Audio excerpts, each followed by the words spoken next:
Right మరో breaking చూస్తున్నాం. వరుస ఎన్కౌంటర్లతో మావోయిస్టులకు కోలుకోలేని ఎదురు దెబ్బ తగులుతోంది.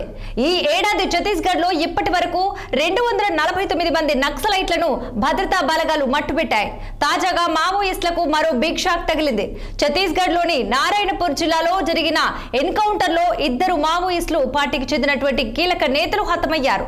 భద్రతా బలగాల ఎన్కౌంటర్ లో రాజు దాదా అలియాస్ కట్ట రామచంద్రరెడ్డి, కోన దాదా అలియాస్ కడారి సత్యనారాయణ రెడ్డి హతమయ్యారు. మృతి చెందిన మావోయిస్టులు తెలంగాణలోని కరీంనగర్ జిల్లాకు చెందిన వారిగా గుర్తించినట్లు బస్తర్ ఐజీ సుందర్ రాజ్ వెల్లడించారు.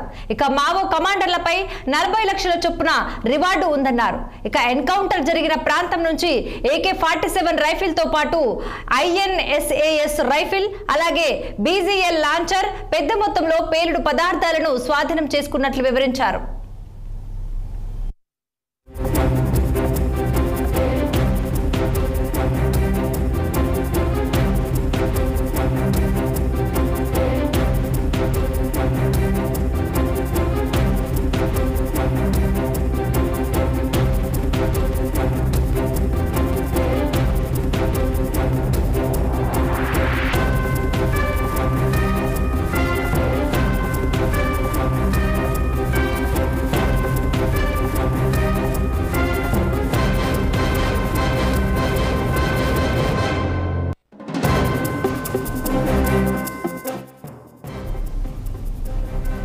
వరుస ఎన్కౌంటర్లతో మావోయిస్టులకు కోలుకోలేని ఎదురు దెబ్బ తగులుతోంది. ఈ ఏడాది ఛత్తీస్గఢ్ లో ఇప్పటి వరకు 249 మంది నక్సలైట్లను భద్రతా బలగాలు మట్టుపెట్టాయి. తాజాగా మావోయిస్టులకు మరో బిగ్ షాక్ తగిలిందని చెప్పవచ్చు. ఛత్తీస్గఢ్ లోని నారాయణపూర్ జిల్లాలో జరిగిన ఎన్కౌంటర్ లో 2 మావోయిస్టు పార్టీకి చెందిన కీలక నేతలు హతమయ్యారు. భద్రతా బలగాల ఎన్కౌంటర్ లో రాజు దాదా అలియాస్ కట్ట రామచందర్ రెడ్డి, కోన దాదా అలియాస్ కడారి సత్యనారాయణ రెడ్డి హతమయ్యారు.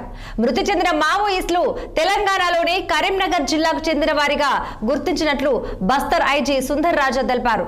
ఇక మావో కమాండర్లపై 40 లక్షల చొప్పున రివార్డు ఉందన్నారు. ఎన్కౌంటర్ జరిగిన ప్రాంతం నుంచి AK-47 రైఫిల్ తో పాటు INSAS రైఫిల్, అలాగే BZL లాంచర్, పెద్ద మొత్తంలో పేలుడు పదార్థాలను స్వాధీనం చేసుకున్నట్లు వివరించారు.